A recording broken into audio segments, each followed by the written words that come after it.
Welcome back to the channel, or welcome to the channel if it's your first time here. My name is Troy, and every Friday at 8 a.m. Central Standard Time, I share my top 5 dividend stocks of the week with my subscribers. Oh, really? Now, this isn't your typical top 5 list you're going to find scattered all over YouTube, because I do my very best to provide my subscribers with a super high quality list of dividend stocks that raise their dividends at very fast rates and also outperform the market while doing so. A miracle. That's what you're looking for. This week I started my research with 138 stocks that had ex-dividend dates between May 20th and May 24th.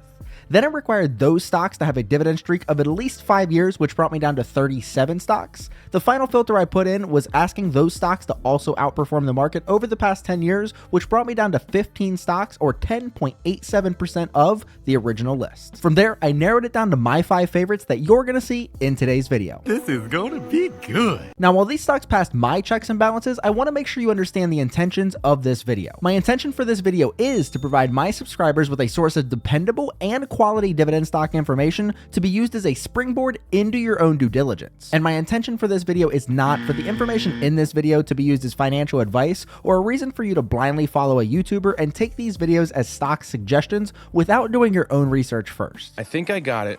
Now, if you agree to use these videos for their intended purpose, feel free to click that subscribe button and ring the bell so you get notified when these videos go live. And while you're down there, go ahead and click that thumbs up button to help me continue to grow my channel. With all that being said, let's go ahead and get started. Coming in at number 5 this week is Louisiana Pacific, stock ticker LPX. LPX is a quarterly payer in the materials sector, paying $1.04 per share per year with a forward dividend yield of 1.19%.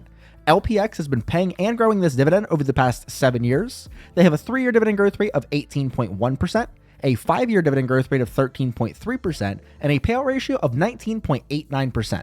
At the time of recording, Louisiana Pacific was trading 1.3% off of their 52-week high.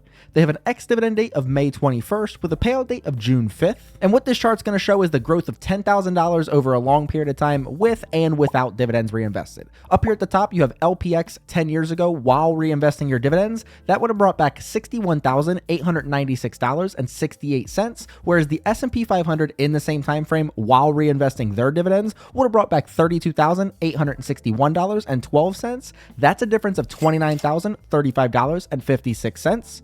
Down here at the bottom, it's the same requirements, except this time you're not reinvesting those dividends, and LPX would have turned into $58,427.11 compared to the $30,245.68 from the S&P 500. That's a difference of $29,181.43, and the difference between reinvesting your dividends into LPX and not reinvesting those dividends was $3,469.57. Coming in at number 4 on this week's list is Badger Meter, stock ticker BMI. BMI is a quarterly payer in the technology sector, paying $1.08 per share per year with a forward dividend yield of 0.55%. BMI has been paying and growing their dividend over the past 32 years.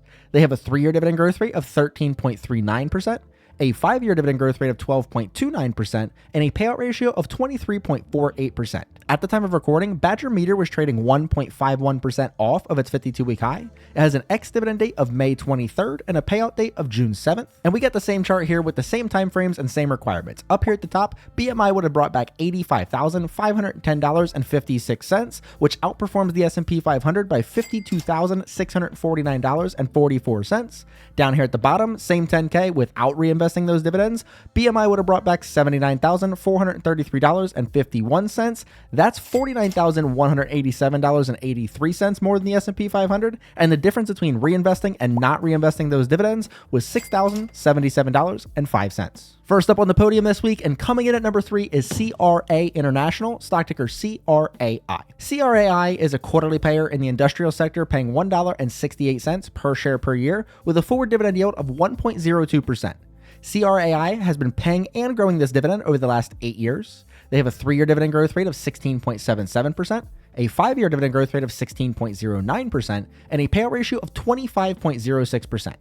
At the time of recording, CRA International was trading 0.26% off of its 52-week high. It has an ex-dividend date of May 24th with a payout date of June 14th. And up here at the top, we have that $10,000 investment while reinvesting your dividends. That would have turned into $88,810.35, which is $55,949.23 more than the S&P 500. Down here at the bottom, without reinvesting your dividends, that would have turned into $82,521.85, which is $52,276.17 more than the S&P 500, and the difference between reinvesting and not reinvesting those dividends was $6,288.50. Really quick, if you're enjoying this video and you're finding it helpful, let me know that by leaving a like on this video, and don't be afraid to talk to me down in the comments. I really love interacting with my viewers and subs, so get down there and chat it up. But for now, let's find out who comes in at the top 2 spots on this week's list. Coming in at number 2 on this week's list is CDW, stock ticker CDW. CDW is a quarterly payer in the technology sector, paying $2.48 per share per year with a forward dividend yield of 1.11%. CDW has been paying and growing this dividend for the last 11 years. They have a 3-year dividend growth rate of 15.77%, a 5-year dividend growth rate of 19.1%, and a payout ratio of 22.25%. At the time of recording, CDW is actually trading 15.53% off of its 52-week high. It has an ex-dividend date of May 23rd with a payout date of June 11th. And up here at the top, we have that $10,000 investment while reinvesting your dividends. CDW would have turned that into $82,388.26, which is $49,527.14 more than the S&P 500.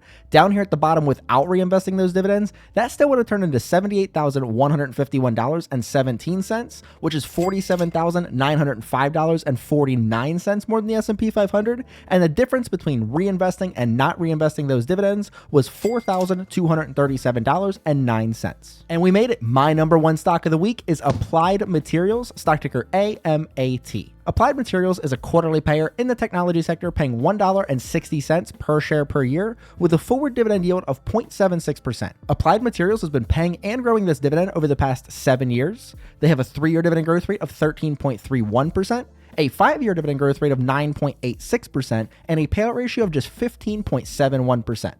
At the time of recording, Applied Materials was trading 2.41% off of its 52-week high.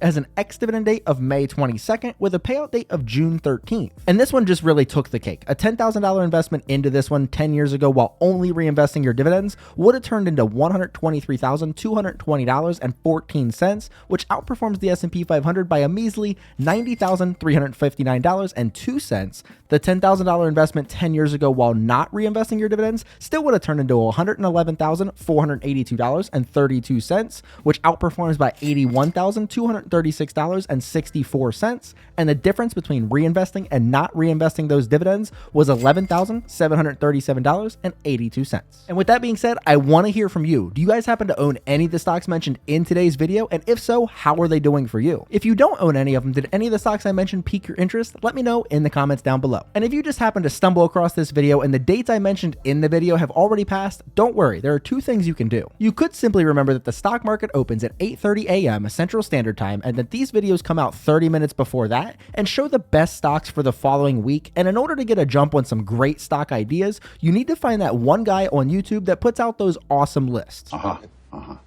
Or, and just hear me out, you guys could just subscribe and ring the bell so you get notified on YouTube when these videos go live. The choice is yours.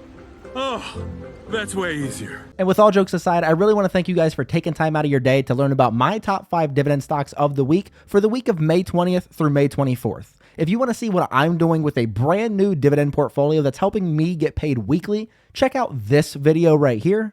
But until next time, see ya.